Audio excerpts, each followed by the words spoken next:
حمله اینشتین به نظریه کوانتومی. این تیتر روزنامه نیویورک تایمز در 4 می 1935 بود. مشهورترین دانشمند جهان و دو همکارش آنچه را که به عنوان یک نقص مهلک در قلبه بزرگترین نظریه ما درباره طبیعت می‌دیدند کشف کرده بودند. آنها دریافته بودند که به نظر می‌رسد ذرات جدا شده از همدیگر که کیلومترها از هم فاصله دارند می‌توانند با هم تعامل داشته باشند. آلبرت اینشتین آن را رفتار شبیه‌وار از راه دور نامید. با وجود اینکه اینشتین به ایجاد پایه‌های نظریه کوانتومی کمک کرده بود، احساس کرد که باید چیزی از قلم افتاده باشد. این شبیه‌وار بودن ذرات درست به نظر نمی‌رسید. باید چیزی وجود داشته باشد که ما نمی‌دیدیم که بتواند آن را توضیح دهد. تا آن زمان هیچ ایده و هیچ دانشمندی نمی‌توانست این رفتار عجیبی ذرات را توضیح دهد. حتی نابغه قرن 20 سقوط کرده بود. ما در قرن گذشته نظریه کوانتومی از جمله رفتارهای شبیه‌وار از راه دور را زیر هر آزمون و خطا قرار دادیم. هر آزمایش را انجام دادیم تا مطمئن شویم طبیعت غیر عقلانی به نظر نمی‌رسد. ولی با شگفتی نظریه کوانتومی و رفتار شبیه‌وار از راه دور که امروز به نام در همتنیدگی کوانتومی یاد می شود از همه آزمایشات سر بلند کرد و برای فیزیکدانها نشان داد که طبیعت دیگر منطقی رفتار نخواهد کرد. در کوچکترین مقیاس‌ها واقعیت به همان اندازه عجیب است که بهترین نظریه ما درباره دنیای زیر اتمی نشان می‌دهد. چیزی که ما متوجه نشده ایم این است که چرا نظریه کوانتومی اینقدر عجیب است.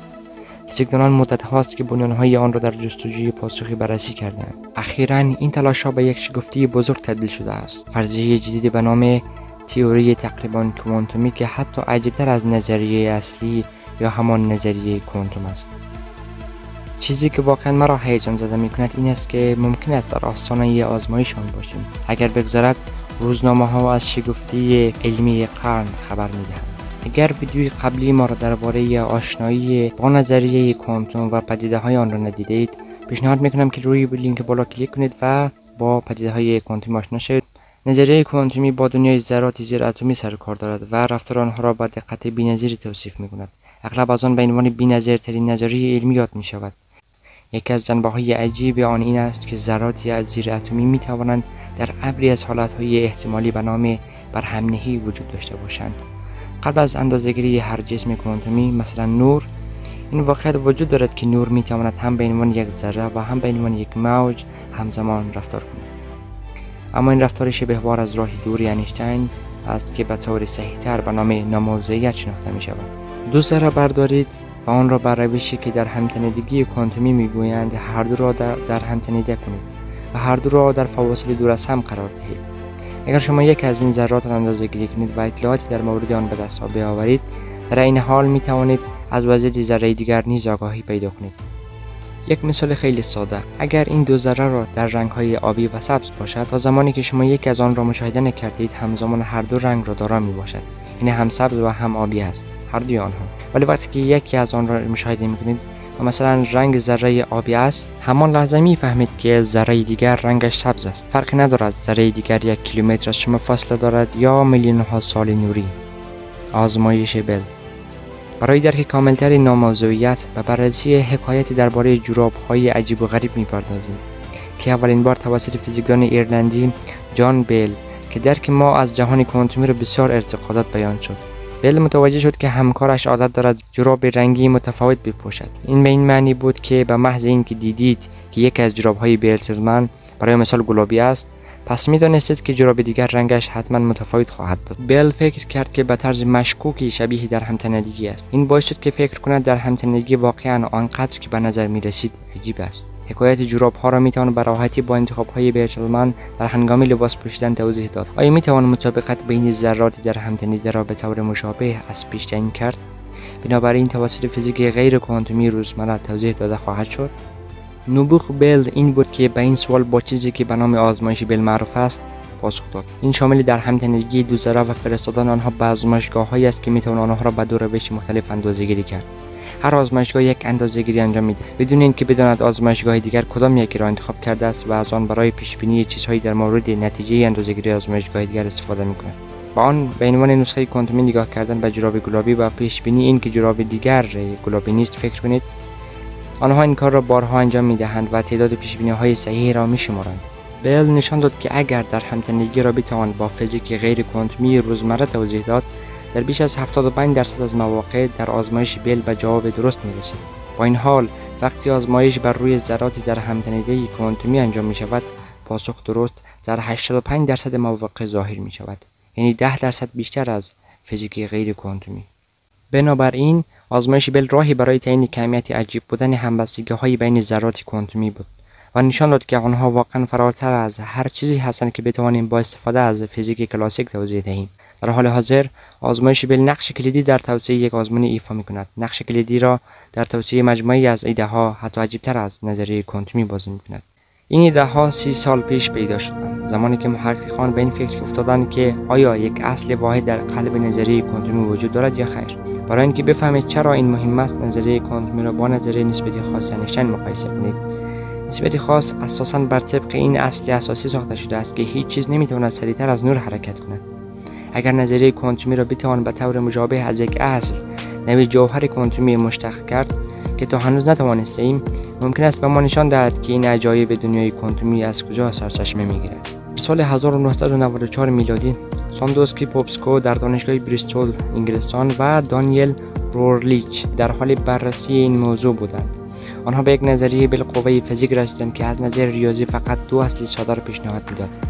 اول اینکه هیچ سیگنالی نمی‌تواند سریعتر از نور حرکت کند. دوم اینکه ناموضوعیت بودن بر واقعیت صدق می‌کند. معلوم شد که ایده‌های آنها به جعبه‌های روابط عمومی معروف است یا RP boxes. امکان همبستگی‌های قوی‌تر از آنچه را که مشاهده می‌کنیم را فراهم می‌کند. آزمایش بیل در 100% مواقع جواب درست را می‌دهد.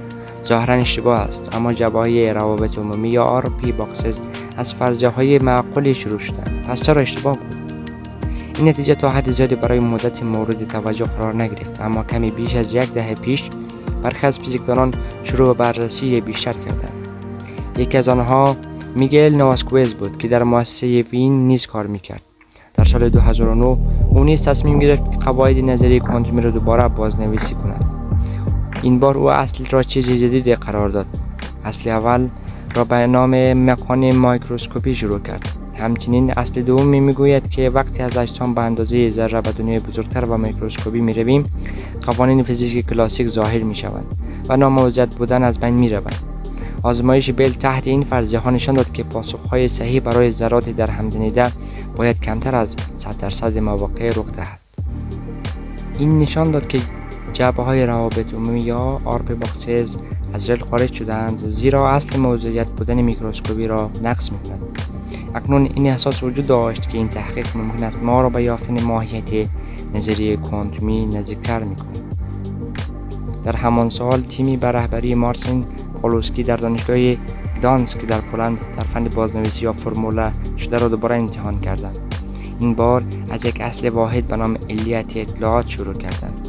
این اصل میگوید که وقتی افراد اطلاعات را رد و بدل می‌کنند، یکی نمی‌تواند بیشتر از دیگری که ارسال می‌کند دریافت کند. رفتار شبهوار از راه دور. این موضوع سر و صدای زیادی به پا کرد. برخی فکر کردند که ما در نهایت ممکن است به ماهیت نظریه کوانتومی دست پیدا کنیم. جان بیل فکر نمی‌کرد که نویسندگان به اندازه کافی برای نشان دادن این که چارچوب آنها می‌تواند تمام تفاوت‌های ظریف فیزیک کوانتومی به ویژه سایر پدیده‌های عجیب و غریب فراتر از ناموضوعیت بودن را توصیف کند انجام داده باشند. بنابراین نواسکوئز، هوبان و همکارانشان پیشنهاد دیگری را در سال 2015 ارائه کردند. این پیشنهاد برخی از اطلاعات موجود در نظریه کوانتومی را از دست می‌دهد. به همین دلیل است که به نظریه تقریباً کوانتومی معروف شده است. اما به نظر می‌رسد که با همه چیزهایی که در مورد نظریه کوانتومی درست می‌دانیم همخوانی دارد. نواسکوئز و همکارانشان به هدف خود برای نشان دادن آن نقص در علیت اطلاعات دست یافته بودند، زیرا این اصل به طور منحصر به فرد نظریه کوانتومی را باز تولید نمی‌کرد. ممکن است به نظر نادرست به نظر برسد که علیت اطلاعاتی نادیده گرفته شده است، اما وقتی به آن فکر می‌کنید یک جایگزین هیجان‌انگیز وجود دارد. اگر نظریه تقریباً کوانتومی واقعاً توصیف واقعی واقعیت باشد چه؟ ما یک نظریه بالقوه قابل دوام از واقعیت داریم که نمی‌توانیم آن را رد کنیم. به نظر می‌رسد که نظریه تقریباً کوانتومی ساختار ریاضی مشابه با یک نامزد برای نظریه گرانش کوانتومی دارد که به عنوان فرمول بندی تاریخ‌های سازگار گرانش کوانتومی شناخته می‌شوند. در همتنیدگی کوانتومی بسیار مهم است که بفهمیم آیا نظریه تقریبا کوانتومی وجود دارد یا خیر، اما آسان نخواهد.